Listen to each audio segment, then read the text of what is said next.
Welcome to all of you in my channel study point 95 में। देखिए स्वागत है आप सभी लोगों का यूपी पीसीएस एग्रीकल्चर के टेस्ट सीरीज़ में।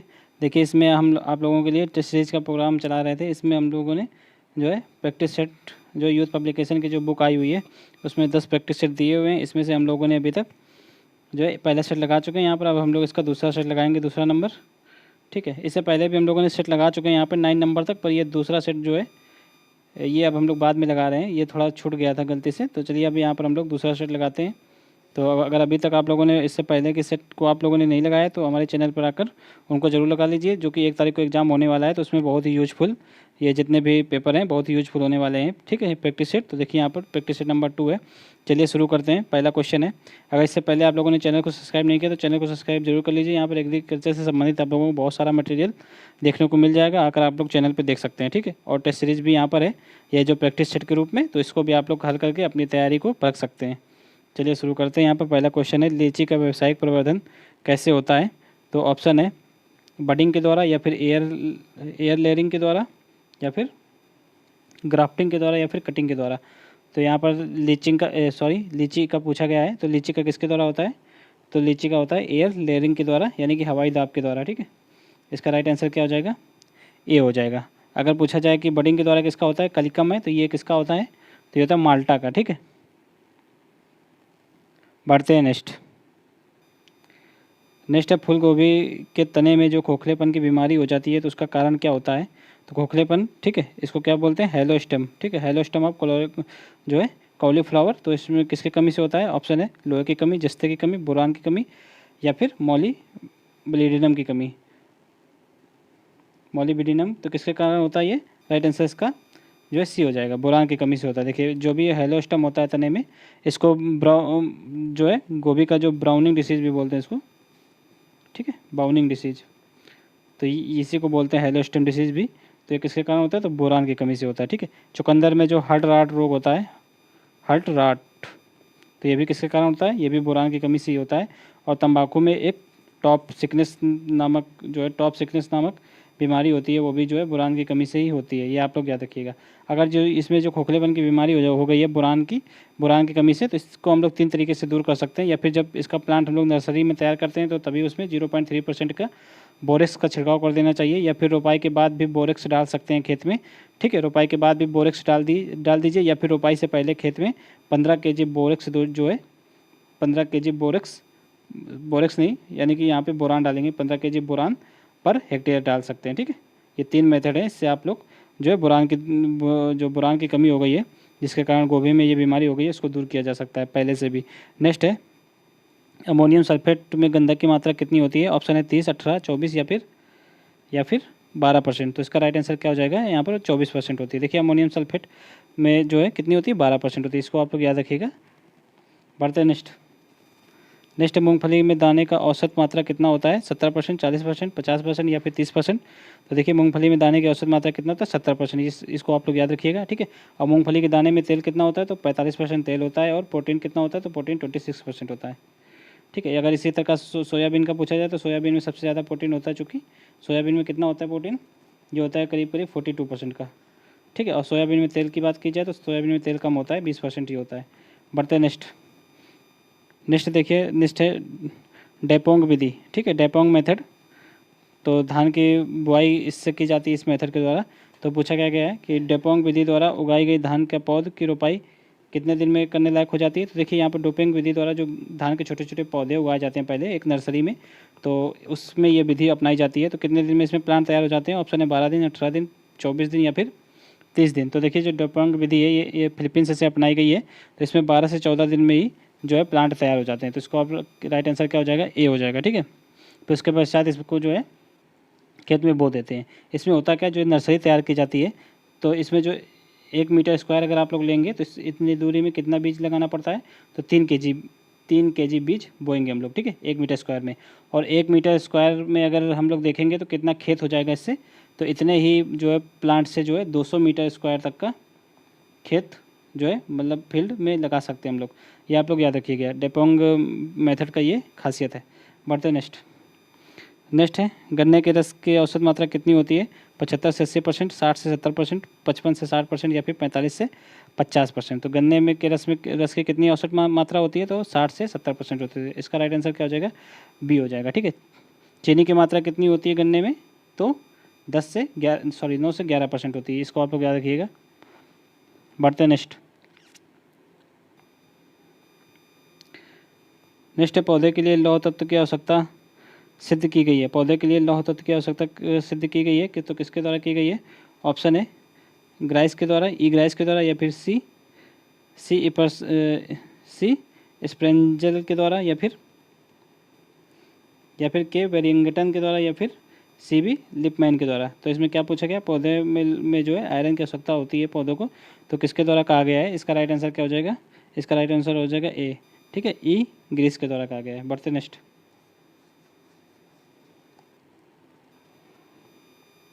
नेक्स्ट है मक्के की जो अंत प्रजाति वंशक्रम के अन्वेषण के लिए निम्न क्रिया प्रयोग में करते हैं। तो कौन सी प्रक्रिया को प्रयोग में करते हैं? Inbreed line in mine's crop is maintain by स्वपरागण, परपरागण, या कली परागण, या फिर सहोदर परागण।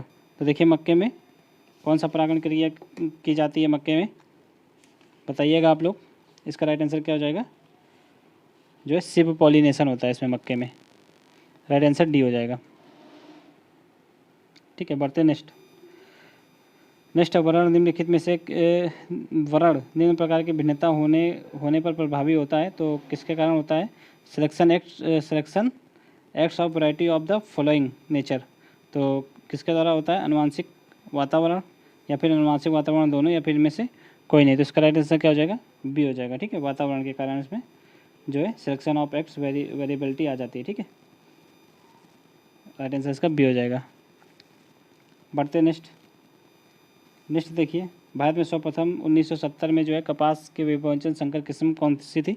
तो सबसे पहले कपास में कौन सी जो है हाइब्रिड किस्म पैदा की गई थी? इसको बताइए आप लोग। ऑप्शन है पारालक्ष्मी, H4, या फिर सावित्री, या फिर गोदावरी। इसका राइट आंसर क्या हो जाएगा? H4। ठीक है, H मीन्स हाइब्रिड, तो H4 इसकी प्रजाति विकसित की गई थी। बढ़ते नेक्स्ट है एलजे स्टेटलर ने एक्स किरणें एवं रेडियम से निम्न के विकिरण करने पर उत्सर्जन जो है प्रेरित होने के प्रभाव की खोज की। तो इसकी खोज कहाँ पर की थी? ये पूछा गया है। ठीक है, फलमक्खी में, जौ में, मटर में, या फिर न्यूरोस्पोरा में। तो इसका राइट आंसर क्या हो जाएगा? उन्होंने कहाँ पे की थी? तो जौ में की थी। बढ़ते नेक्स्ट है जो है प्याज के प्रमाणित बीज उत्पादन के लिए पृथक्कीकरण की दूरी कितनी होनी चाहिए?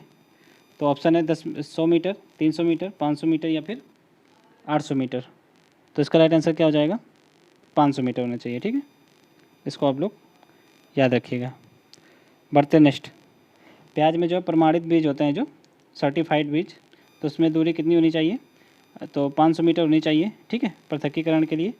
और अगर जो आधारी बीज होता है फंडामेंटल, तो उसके लिए कितना होना चाहिए? 1000 मीटर की दूरी होनी चाहिए। ये आप लोग याद रखिएगा। और गाजर में कितनी होती है? गाजर में फंडामेंटल की तो 1000 होती है, पर सर्टिफाइड बीज की दूरी कितनी होनी चाहिए? 800 मीटर। ठीक है, बढ़ते नेक्स्ट है किसी इनब्रेड लाइन की मिश्रण शक्ति की परीक्षण करने के लिए किस क्रॉस का प्रयोग किया जाता है? ऑप्शन है test cross, back cross, top cross, या फिर वाइट क्रॉस। तो इसका राइट आंसर क्या हो जाएगा? टॉप क्रॉस करते हैं। ठीक है, राइट आंसर इसका सी हो जाएगा। बढ़ते नेक्स्ट है उत्परिवर्ती प्रजनन विधि। ठीक है, इससे भारत में विकसित जो धान्य प्रजाति कौन सी है? तो उत्परिवर्ती प्रजनन विधि। ठीक है, म्यूटेशन ब्रीडिंग मेथड। तो इससे कौन सी प्रजाति विकसित की गई है? ऑप्शन है सोनालिका, किरण, सावित्री, जगन्नाथ, या फिर सविता। देखिए इससे कौन सी? तो जगन्नाथ प्रजाति विकसित की गई। राइट आंसर इसका क्या हो जाएगा? बी हो जाएगा। बढ़ते नेक्स्ट है जो है test cross is a cross between. तो किसके बीच होता है? F1 एंड एनी पेरेंट, या फिर F1 एंड डोमिनेंट पेरेंट, या फिर F1 एंड रिसेसिव पेरेंट, या फिर नन ऑफ द दीज। तो इसमें क्या होगा? F1 एम रिसेसिव पेरेंट, यानी कि F1 एम अप्रभावी जनक के रूप में। बढ़ते नेक्स्ट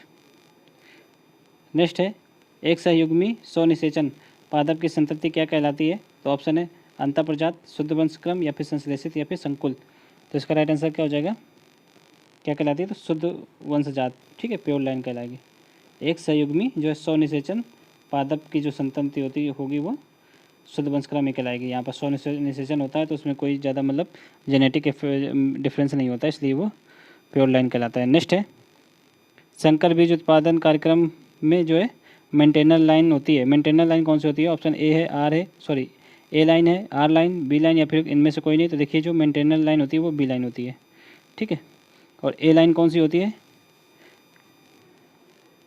ए लाइन जो होती है वो मेल स्टेराइल लाइन होती है, ठीक है, मेल स्टेराइल लाइन, तो वो ए लाइन होती है। और आर लाइन को क्या बोलते हैं? रिस्टोरर लाइन बोलते हैं, ठीक है। आर लाइन कौन सी होती है? तो वो होती है रिस्टोरर लाइन। बढ़ते नेक्स्ट, इसको आप लोग याद रखिएगा, 3 लाइन होती है। नेक्स्ट है सेंट्रल रिसर्च इंस्टीट्यूट फॉर जो ड्राई लैंड एग्रीकल्चर, तो इज लोकेटेड एट, तो ड्राई लैंड एग्रीकल्चर वाला का इंस्टीट्यूट कहाँ पे है? ऑप्शन है नई दिल्ली, जोधपुर, झांसी या फिर हैदराबाद। तो इसका राइट आंसर डी हो जाएगा, हैदराबाद में ये स्थित है, ठीक है। और अगर पूछा जाए central arid zone research institute, यानी कि जो एरिड जोन यानी कि अर्धशुष्क वाले, तो वो कहाँ पे एरिड जोन? जोधपुर में, ठीक है। नेक्स्ट है मसूर में जो है कायिक गुणसूत्रों की संख्या कितनी होती है?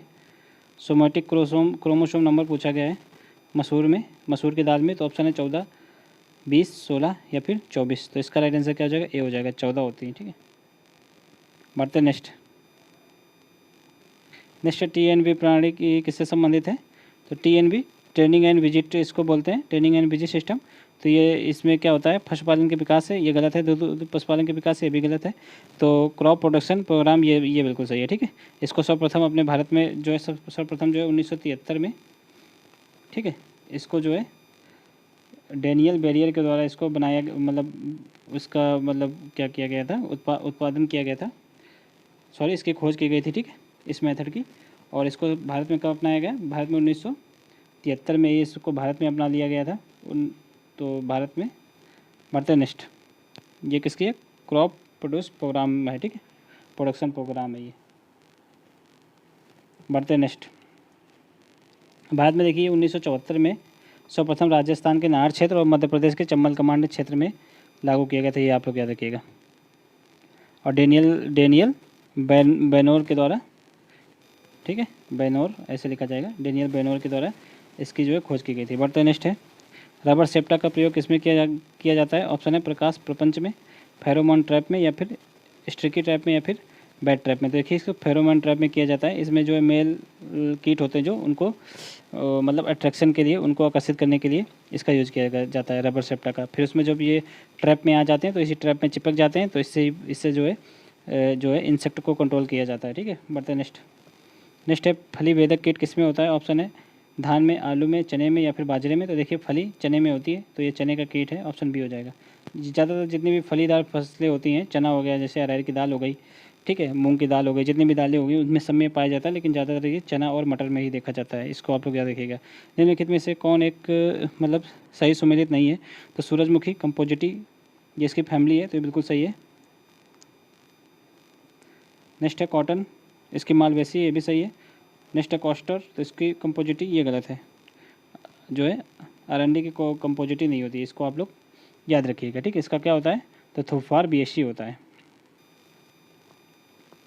थूफार बीएससी, ठीक है, ये अरंडी की होती है फैमिली। और शुगर कैन की ग्रैमनी, तो ये बिल्कुल सही है, ग्रैमनी, यहाँ पे गेमिनी लिखा है, ये ग्रैमनी होता है, ग्रैमनी।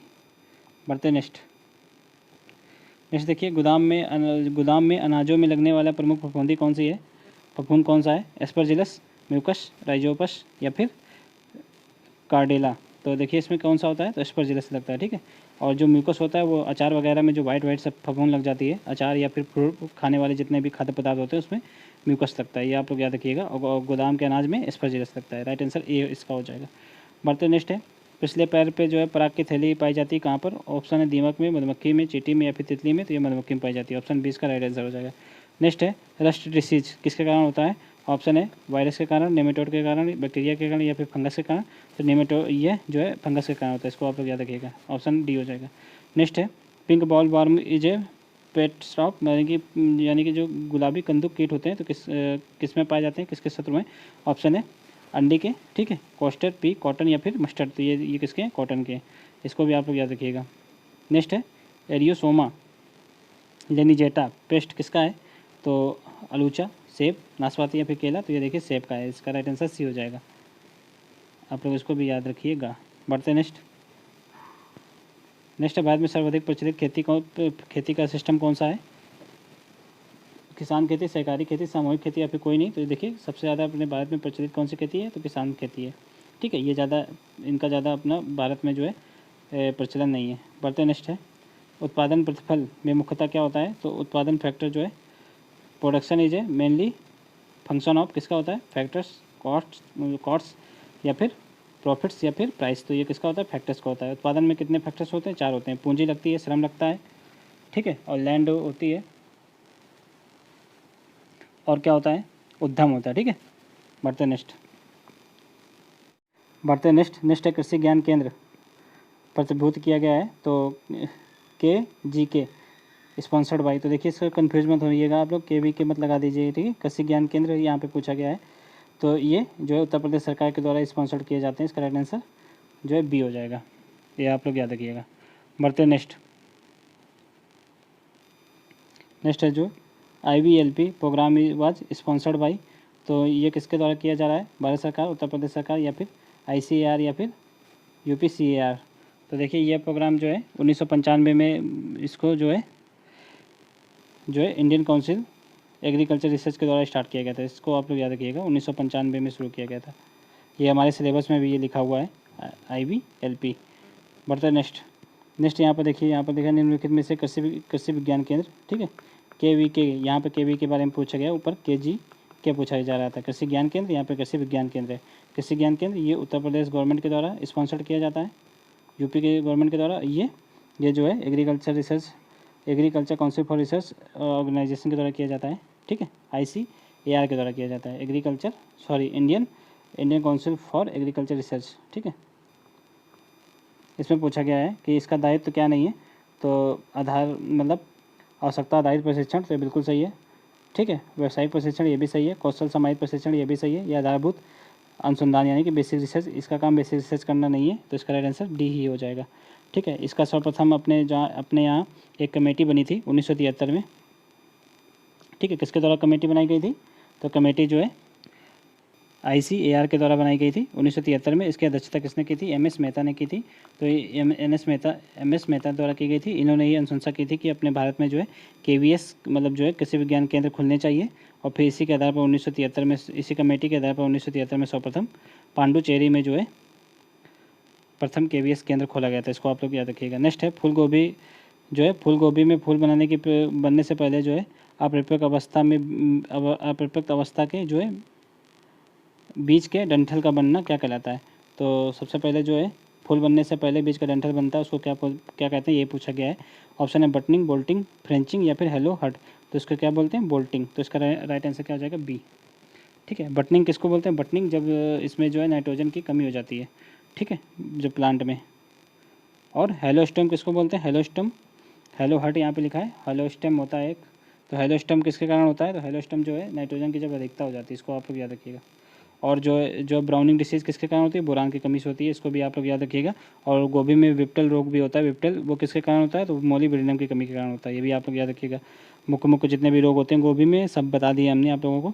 नेक्स्ट है वर्षा उपहार, किसकी प्रजाति है, वर्षा उपहार, ऑप्शन है टमाटर, भिंडी, बैगन या फिर मटर की, तो देखिए वर्षा उपहार किसकी है, भिंडी की है, इसका राइट आंसर क्या हो जाएगा, बी हो जाएगा। भिंडी की और भी प्रजातियाँ जैसे कि पूसा मखमली, पूसा A4, ठीक है, परभनी क्रांति और पंजाब पद्मिनी और हरभजन भिंडी, ठीक है, आर का अभय और आर का अनामिका, ये भी जो है भिंडी की ही प्रजातियाँ हैं। नेक्स्ट निम्नलिखित में से कौन से बैगन की प्रजाति जो है फोरोप्सिस ब्लास्ट एवं बैक्टीरियल विल्ट के प्रति प्रतिरोधी है, ऑप्शन है पूसा क्रांति, पूसा पर्पल लॉन्ग या फिर पंत सम्राट, या फिर इनमें से कोई नहीं, तो इसका राइट आंसर क्या होगा, पंत सम्राट है। बढ़ते नेक्स्ट, तो ये आप लोग देख लीजिए यहाँ पर सारी प्रजातियाँ जो हैं किसकी हैं, ये बैगन की हैं, ठीक है, तो इससे यहाँ पर बैगन की प्रजातियाँ भी आप लोग याद कर सकते हैं।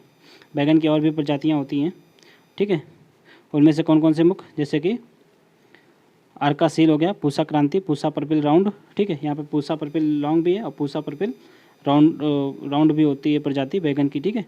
यहाँ पे पंत सम्राट भी है और एक पंत ऋतुराज भी बैगन की प्रजाति है। पूसा क्रांति भी है और पूसा उत्तम भी बैगन की प्रजाति होती है, ये भी आप लोग याद रखिएगा। और आज़ाद क्रांति भी होती है, ठीक है। पूसा क्रांति और आज़ाद क्रांति, ठीक है, ये किसकी सब बैगन की प्रजातियाँ हैं। और कौन सी क्रांति, पूसा क्रांति, आज़ाद क्रांति, ये अभी हमने आप लोगों को दो बता दी, ठीक है। एक होता है पूसा उत्तम, पूसा उत्तम ये भी किसकी है, तो ये भी बैगन की प्रजाति है।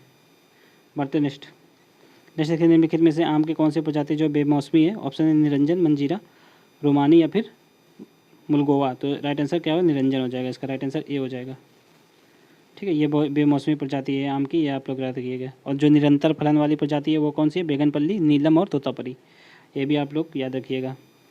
नेक्स्ट है आम की सिंधु प्रजाति किसका संकर है, तो ये किसका है, दशहरी नीलम का या फिर रत्ना अल्फांसो का या फिर अल्फांसो जनार्दन का या फिर नीलम अल्फांसो का। तो ये किसकी है, रत्ना और अल्फांसो का, राइट आंसर बी हो जाएगा। देखिए सिंधु जो है विश्व की प्रथम प्रजाति है आम की जिसमें जो है बीज नहीं पाया जाता, ये आप लोग याद रखिएगा, बीज रहित प्रजाति है ये सिंधु, ठीक है। बढ़ते हैं नेक्स्ट है जो है राइबोफ्लेविन का सर्वोत्तम स्रोत क्या है। राइबोफ्लेविन मतलब विटामिन B12, विटामिन B2। तो इसका सर्वोत्तम स्रोत क्या है, तो इसका सर्वोत्तम स्रोत है, ऑप्शन है आम, अमरूद, बेर या फिर बेल। तो इसका राइट आंसर बेल हो जाएगा, ठीक है। और अगर विटामिन ए का पूछा जाए तो विटामिन ए सबसे ज़्यादा किस में होता है, मैंगो में होता है, उसके बाद पपाया में होता है फिर, ठीक है। और विटामिन B1 की अगर बात पूछे तो विटामिन B1 सबसे ज़्यादा किस में होता है, काजू में होता है, उसके पश्चात अखरोट में होता है, ये भी आप लोग याद रखिएगा। और यहाँ पे विटामिन B2 पूछा जा रहा है, सबसे ज़्यादा बेल में होता है, उसके पश्चात पपाया में होता है, ठीक है। अगर विटामिन सी की बात पूछा जाए तो सबसे ज़्यादा विटामिन सी किस में होता है, यहाँ पे आंवला मत लगा दीजिएगा आप लोग, बारबेडोस में सबसे ज़्यादा होता है, फिर उसके पश्चात चेरी में होता है, उसके पश्चात आंवले में होता है। बढ़ते नेक्स्ट है बेल का कलिका में का सर्वोत्तम समय कौन सा होता है। ऑप्शन है जुलाई अगस्त, सितंबर अक्टूबर, मई जून या फिर फरवरी मार्च। तो इसका राइट आंसर मई जून होगा, राइट आंसर सी हो जाएगा। बढ़ते नेक्स्ट देखिए केले की कौन सी प्रजाति जो है पनामा बिल्ट बीमारी के प्रति अवरोधी है। ऑप्शन है बसराई, ठीक है, रसस्थली या फिर लाल केला या फिर पुवन। तो इसका राइट आंसर क्या होगा, बसराई। ऑप्शन है आलू की कौन सी प्रजाति जो है चिप्स बनाने के लिए सबसे उपयुक्त है। ऑप्शन है कुफरी चंद्रमुखी, कुफरी बहार, कुफरी सिंदूरी या फिर कुफरी चिप्सोना। तो देखिए आप लोग यहाँ पर जितना भी कुफरी से होती है सब आलू की प्रजातियाँ होती हैं, इसको आप लोग याद रखिएगा। इसका सबसे राइट आंसर क्या हो जाएगा, कुफरी चिप्सोना। ये आलू की सबसे अच्छी प्रजाति है जिससे जो कि चिप्स बनाए जा सकते हैं। राइट आंसर क्या हो जाएगा, इसका 43 हो जाएगा, ठीक है। और जो इसकी एक चिप्सोना 2 प्रजाति आती है, कुफरी चिप्सोना 2। तो पिछेती झुलसा रोग होता है उसके प्रति वो प्रतिरोधी होती है, इसको भी आप लोग याद रखिएगा, ठीक है। बढ़ते नेक्स्ट है आड़ू की कौन सी प्रजाति जो है अल्प द्रुत शीतन, ठीक है, जिसको क्या बोलते हैं, लो चिलिंग। तो लो चिलिंग कौन सी प्रजाति है।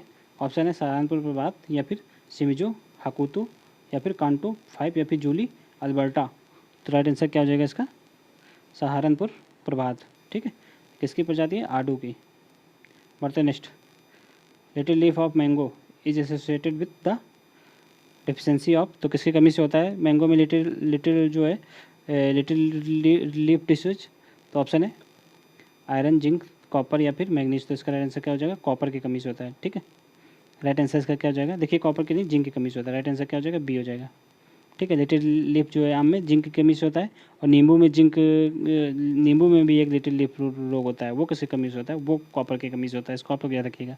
नींबू में कॉपर की कमी से और आम में जिंक की कमी से, ठीक है। एक आम में जो है आंतरिक फल गलन हो जाता है, वो किसकी कमी से होता है, बुरान में, जो आम अंदर से गलने लगता है बुरान की कमी से होता है। और आलू में जो है अमरूद में ब्राउजिंग डिसीज होती है, वो भी जिंक की कमी से होती है, आप लोग याद रखिएगा। बढ़ते नेक्स्ट, प्याज के सफ़ेद किस्म कौन सी ये पूछा गया है। पूसा, रत्नार, उदय 102, आरका बिंदु या फिर आरका कल्याण। तो ये सब देखिए प्याज की किस्में हैं, लेकिन इसकी जो है उदयपुर 102 जो है सफ़ेद कलर का ये प्याज होता है, इसको आप लोग याद रखिएगा, ठीक है। और भी होती हैं पंच 48, ये भी सफ़ेद कलर का ही होता है। और फुले सफ़ेद, ये भी प्याज की ही प्रजाति है जो कि सफ़ेद कलर की होती है, इसको आप लोग याद रखिएगा। बढ़ते नेक्स्ट है प्याज और लहसुन का राष्ट्रीय अनुसंधान केंद्र कहाँ है। ऑप्शन है सोलन, नासिक, पुणे या फिर नई दिल्ली। तो देखिए सबसे ज़्यादा प्याज और लहसुन कहाँ पे होता है, ये महाराष्ट्र में होता है, तो इसका राइट आंसर सी हो जाएगा, पुणे में ही इसका अनुसंधान केंद्र भी स्थित है। नेक्स्ट है प्याज और लहसुन। देखिए ज़्यादातर जितने भी जिसका प्रोडक्शन जिस स्टेट में ज़्यादा होता है वहीं पे उसका अनुसंधान केंद्र भी होता है।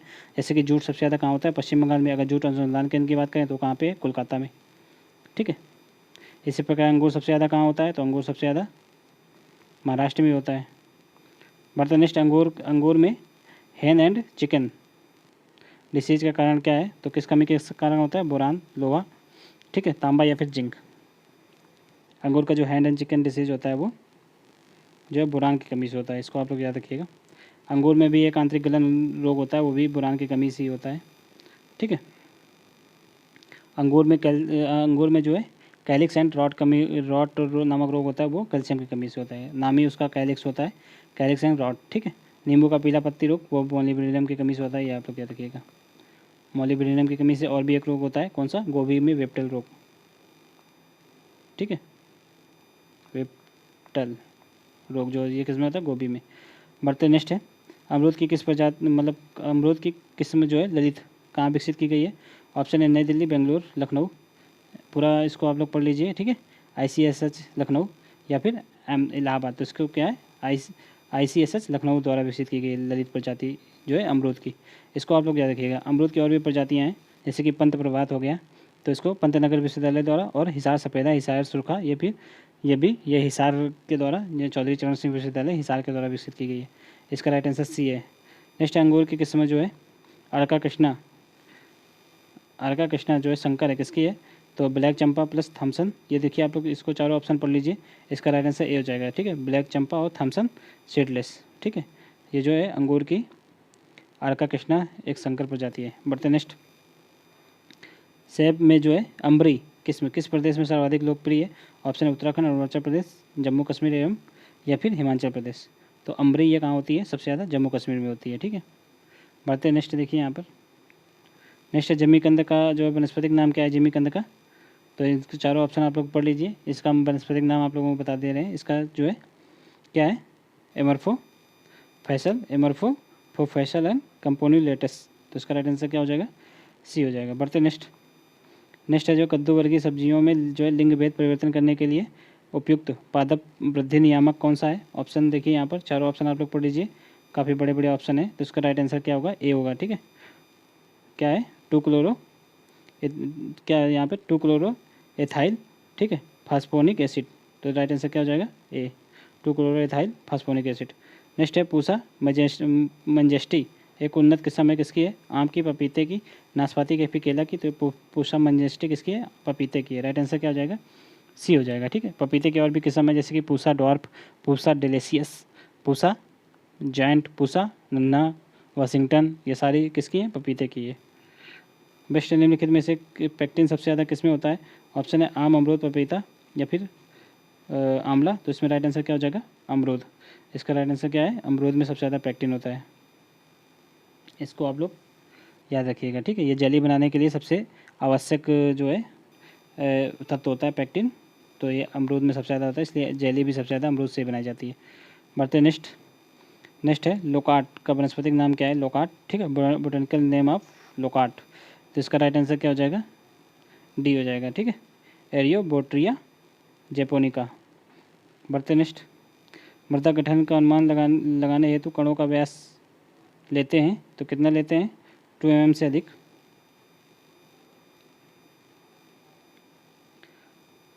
2 mm से 0.2 mm तक, या फिर 2 mm से कम, या फिर 2.5 mm से अधिक। तो इसका राइट आंसर क्या हो जाएगा? 2 mm, यानी कि 2 mm से कम होता है। ठीक है, राइट आंसर सी। बढ़ते नेक्स्ट है, निम्नलिखित में से पूरा ह्यूमस किसे कहते हैं? पूरा ह्यूमस मीन्स ओल्ड ह्यूमस। ठीक है, पैलियो ह्यूमस यानी कि पहले का ह्यूमस। ऑप्शन है मृदा का अंतर्निहित ह्यूमस, या फिर सतही मृदा पर का ह्यूमस, या फिर कंपोस्ट के गड्ढे का ह्यूमस, या फिर केचुए के साथ का ह्यूमस। तो देखिए पूरा ह्यूमस किसको बोलते हैं? इसका राइट आंसर क्या हो जाएगा? जो केचुए के साथ का ह्यूमस होता है उसको बोलते हैं। ठीक है, राइट आंसर डी हो जाएगा। बढ़ते नेक्स्ट है, समानता मृदा पीएच प्रेशर जिसमें पादप पोषक सुलभता और सूक्ष्मजीव क्रियाशीलता अधिकतम होती है, तो यहाँ पे सबसे मतलब उचित पीएच मान पूछा गया है कितना, 6.5 से 8.5, 7.5 से 8.5, या फिर 8.5 से 9.5, या फिर 6.5 से 7.5, तो इसका आंसर डी हो जाएगा। ठीक है, 6.5 से 7.5 का पीएच पर सबसे ज़्यादा पोषक तत्व मतलब सुलभ रूप से प्लांट को प्राप्त हो पाते हैं इस पीएच पर। ठीक है, इसका राइट आंसर डी हो जाएगा। बढ़ते नेक्स्ट है जो है बेड रॉक के ऊपरी जो है असंपीड़ित सामग्री को क्या कहते हैं। ऑप्शन है मृदा, सोलम, रेगोलिथ या फिर पेडान। तो इसको क्या बोलते हैं, इसको जो है रेगोलिथ बोलते हैं। ठीक है, याद रखिएगा आप लोग, रेगोलिथ ही बोलते हैं। और ABC जो 3 संस्तर होते हैं मृदा में ऊपर बेड रॉक में, ABC इन तीनों को मिलाकर ही रेगोलिथ बोलते हैं। ठीक है, और A और B संस्तर को क्या बोलते हैं, A और B को अगर इन दोनों को सिर्फ बोलेंगे तो इसको बोलेंगे सोलम। ये आप लोग याद रखिएगा। नेक्स्ट है मृदा निर्माण में सक्रिय कारक कौन से हैं। तो क्लाइमेट एवं बायोस्फीयर, पेरेंट मटेरियल या फिर क्लाइमेट, या फिर पेरेंट मटेरियल एवं रिलीफ, या फिर पेरेंट मटेरियल एवं बायोस्फीयर। तो पेरेंट मटेरियल जो है पेसिव कारक है, अगर एक्टिव कारक के यहाँ पे पूछा गया एक्टिव फैक्टर जलवायु और बायोस्फीयर हो जाएगा। राइट आंसर ए हो जाएगा। नेक्स्ट है फसल के लिए मृदा में जो है धीमी गति से सुलभ होने वाले जो है पोटेशियम का स्रोत क्या है। तो पोटेशियम खनिज, विनिमयक पोटेशियम, अविनिमय पोटेशियम, या फिर मृदा घोल में उपस्थित पोटेशियम। तो इसका राइट आंसर क्या हो जाएगा, पोटेशियम खनिज। ठीक है, मिनरल्स पोटेशियम। बढ़ते नेक्स्ट है फास्फेट का जो है अत्यधिक स्थिरीकरण किस पीएच पर होता है फास्फेट का। तो ऑप्शन है 8.5 से 9.5, 4.5 से 5.5, 7.5 से 8.5, या फिर 6.5 से 7.5। तो इसका क्या होगा, 4.5 से 5.5। अगर यहाँ पे नाइट्रोजन का पूछा जाता है तो नाइट्रोजन का पीएच कितना होता है, मतलब सबसे सर्वाधिक क्रियाशील किस में होता है, तो 4.5 से 5 में होता है। इसको आप लोग याद कर लीजिए। ठीक है, फास्फोरस का 4.5 से 5.5, नाइट्रोजन का 4.5 से 5। ठीक है, अगर पूछा जाता है यहाँ पर राइजोबियम के लिए उपयुक्त पीएच कितना होना चाहिए, तो 5.5 से 7 होना चाहिए। ठीक है, और एजोटोबैक्टर में 7 से 7.5 होना चाहिए। इसको भी आप लोग याद रखिएगा। 6.5 मतलब 6 से नीचे पे तो एजोटोबैक्टर जो है निष्क्रिय हो जाता है, काम ही नहीं करता। 6 पीएच से नीचे, ये आप लोग याद रखिए। निम्नलिखित नेक्स्ट है संतृप्त जल बहाव क्षेत्र, मृदा की जल पारगम्यता निम्नलिखित में से किस कारक पर निर्भर करती है। ऑप्शन है मृदा रंध्र आकार, या फिर मृदा जल की मात्रा, या फिर मृदा रंध्र आकार और जल की मात्रा, या फिर उपयुक्त में से कोई नहीं। तो इसका राइट आंसर क्या हो जाएगा, कण का आकार जो है, मृदा कण का आकार जो है ज़्यादा इंपॉर्टेंट होता है, और मृदा जल की मात्रा भी इंपॉर्टेंट होती है। तो राइट आंसर का सी हो जाएगा। बढ़ते नेक्स्ट, देखिए नेक्स्ट है, एक मिनट, नेक्स्ट है वर्मीक्यूलाइट एवं एल्यूमिनो सिलिकेट मृतिका है, इनमें से एल्यूमिनियम और सिलिकेट का अनुपात कितना होता है इसमें। तो इसमें एल्यूमिनियम और सिलिकेट का अनुपात पूछा गया है। ऑप्शन इसका 1:2, या फिर 2:2, या फिर 1:2, या फिर 1:1। तो इसका राइट आंसर क्या होगा, 2:1 में होना चाहिए। राइट आंसर बी हो जाएगा। बढ़ते नेक्स्ट है चलायमान तत्वों की कमी का लक्षण जो है सर्वप्रथम पौधे के किस हिस्से पे प्रदर्शित होता है। ऑप्शन है नई पत्ती, पुरानी पत्ती, जड़ों में, या फिर तने में। तो जो भी चलायमान तत्व होते हैं, चलायमान तत्व कौन कौन से होते हैं, NPK और जिंक और मैग्नीशियम, ये सब चलायमान है। तो इसके सबसे ज़्यादा कमी पुरानी पत्तियों पर देखने को मिलता है। ठीक है, इसको आप लोग याद रखिएगा। चलायमान तत्व कौन से हैं, NPK और जिंक एवं मैग्नीशियम। बढ़ते नेक्स्ट है नाइट्रोजन स्थिरीकरण, नाइट्रोजन फिक्सेशन करने वाले जीवों में, एक सेकेंड, करने वाले जीवों में जो है नाइट्रोजन को स्थिर करने वाला किण्वन क्या कहलाता है। ऑप्शन है नाइट्रोजिनेस, ठीक है, नाइट्रेट रिडक्टेस, या फिर नाइट्रेट रिडक्टेस, या फिर GDH। तो इसको क्या बोलते हैं, राइट आंसर इसका क्या हो जाएगा, नाइट्रोजिनेस। ठीक है, राइट आंसर ए हो जाएगा। बढ़ते नेक्स्ट है मक्के के ऊतक विश्लेषण हेतु लिया जाता है, मक्के में जो है ऊतक विश्लेषण हेतु लिया जाता है। तो ऊपर से तीसरी पत्ती, नीचे से तीसरी पत्ती, या फिर ऊपर से तीसरी और चौथी पत्ती, या फिर ऊपर से चौथी और पांचवी पत्ती। इसका राइट आंसर ए हो जाएगा, ऊपर से तीसरी पत्ती ली जाती है। नेक्स्ट है IFIB विधि विकसित की गई है किसके बुआई के लिए। ऑप्शन है धान, गेहूँ, दलहन, या फिर बाजरा। तो इसकी जो है गेहूँ के लिए होती है। ठीक है, इसको आप लोग याद रखिएगा। गेहूँ के लिए और भी विधियाँ होती हैं। इसका फुल फॉर्म क्या होता है, फैरो इरीगेटेड राइस्ड बेड। ठीक है, फैरो इरीगेटेड राइस बेड। बढ़ते नेक्स्ट, सल्फ्यूरान का प्रयोग किया जाता है। ऑप्शन है ब्यूटाक्लोर के स्थान पर। ठीक है, सल्फ्यूरान का यूज किसके स्थान पर किया जाता है, इसको आप लोग ऑप्शन पढ़ लीजिए। इसमें जो है आइसोप्रोटोरान के स्थान पर किया जाता है, आइसोप्रोटोरान। ठीक है, सल्फोसल्फ्यूरान का यूज़ किसके लिए होता है? जो धान में जो गेहूँसा रोग होता है, सॉरी गेहूँसा नामक जो खरपतवार होता है उसके लिए किया जाता है, लेकिन ये जो आइसोप्यूटैन के प्रति जो है प्रतिरोधी हो गया है, इसलिए इसमें अब जो है इसके कंट्रोल के लिए सल्फोसल्फ्यूरान डाला जाता है। ये आप लोग याद रखिएगा। बढ़ते नेक्स्ट है, उत्तर प्रदेश में जो है सस्य जलवायु क्षेत्रों की संख्या कितनी है? एग्रो क्लाइमेट जोन पूछा गया यूपी में। अगर पूरे भारत में पूछा जाता है 15 है, यूपी में 9 है। इसको आप लोग याद रखिएगा, राइट आंसर ए हो जाएगा। बढ़ते नेक्स्ट है जो है नेक्स्ट देखिए यहाँ पर नीचे ही लिखा है, भारतवर्ष में जो है बंजर भूमि का क्षेत्र यहाँ पर पूछा गया है लगभग कुल कितना है? तो ऑप्शन है यहाँ पर देख लीजिए, ये ऑप्शन है बंजर भूमि का पूछा गया यहाँ पर कितना है, तो 175 जो है मिलियन हेक्टेयर है। इसको आप लोग याद रखिएगा। बढ़ते नेक्स्ट है, गोल्डन धान में अधिकता किसकी पाई जाती है? तो विटामिन ए, विटामिन B12 या फिर विटामिन सी या फिर विटामिन के, तो विटामिन ए की पाई जाती है। इसको आप लोग याद रखिएगा। नेक्स्ट है, Norin ten gene was responsible for the production of dwarf plant type in, तो किसके कारण होते हैं? गेहूँ की है या फिर धान की है, मक्का की या फिर ज्वार की? तो देखिए नॉरिन जो है गेहूँ की है। अगर इसको आप लोग याद कर लीजिए, ठीक है। गेहूँ की जब भी कोई मतलब ड्रॉप प्रजाति विकसित की जाती है तो नॉरिन जीन का यूज किया जाता है। बढ़ते नेक्स्ट, आलू के फसल के खेत में जो है मेड़ चढ़ाते समय कद्दू वर्गीय फसलों की बुआई की जाती है, तो ये किसका एग्जाम्पल है? ऑप्शन है mixed cropping, parallel cropping, relay cropping या फिर सिक्वेंशियल क्रॉपिंग। तो ये रिले क्रॉपिंग का है। रिले क्रॉपिंग कैसे होती है? इसका स्ट्रक्चर ऐसे होता है, यानी कि एक फसल का आप लोग यहाँ पे एक फसल को पूर्ण रूप से पक नहीं पाती, इससे पहले दूसरी फसल लगा दी जाती है, फिर ये पक नहीं पाएगी, इससे पहले तीसरी फसल लगा दी जाएगी, ठीक है। रिले दौड़ से प्रेरित होकर इसको लिया गया है ये सिस्टम, ठीक है। इसका नामकरण किया गया है।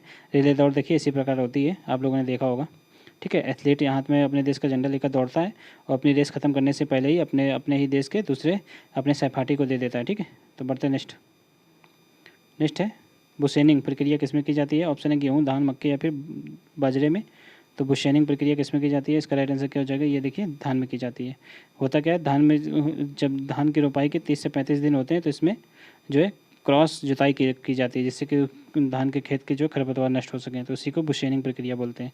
नेक्स्ट है, सम्राट एक कम अवधि की प्रजाति है, तो किसकी है? ऑप्शन है अरहर की, ठीक है, उड़द की, मूंग की या फिर चने की। तो सम्राट किसकी जो है कम अवधि की प्रजाति है? तो इसका राइट आंसर क्या होगा? ये मूंग की है। इसको आप लोग याद रखिएगा, ठीक है। बढ़ते नेक्स्ट गेहूँ की सिंचाई की सबसे क्रांतिक अवस्था कौन सी होती है? ताजमूल आते समय या फिर फसल पे गांठ बनते समय या फिर बालियाँ निकलते समय या फिर परिपक्वता की अवधि में। अगर किसी जहाँ पर अगर एक ही बार सिंचाई उपलब्ध हो तो वहाँ पर हम लोग किसमें क्राउन रूटेड इनिशिएशन स्टेज में लगाते हैं, यानी कि ताजमूल आते समय लगाते हैं। तो सबसे क्रांतिक अवस्था यही हो गई, राइट आंसर ए हो जाएगा। बढ़ते नेक्स्ट है, मक्के की कंचन प्रजाति पकती है तो कितने दिन में? ऑप्शन है 60 से 65 दिन, 75 से 80 दिन, 85 से 90 या फिर 95 से 105 दिन।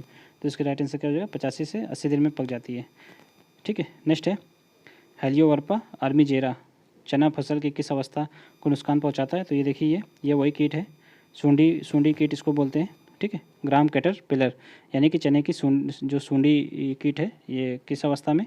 तो जब फली बन रही होती है तो ये फली के अंदर घुस जाता है और वो अंदर से खोखली कर देता है फली को। तो राइट आंसर इसका क्या हो जाएगा? बी हो जाएगा। देखिए यहाँ पर दूसरा सेट हो चुका है और इससे पहले भी हम लोगों ने जो है 9 नंबर तक सेट देख चुके हैं, तो पहले आप उनको लगा लीजिए और इसको भी लगा लीजिए, ठीक है। चलिए मिलते हैं नेक्स्ट क्लास में, हम लोग 10 नंबर टेस्ट सेट लगाएंगे इसका। तो तब तक के लिए आप लोग वीडियो को देखते रहिए, ठीक है। मिलते हैं नेक्स्ट क्लास में।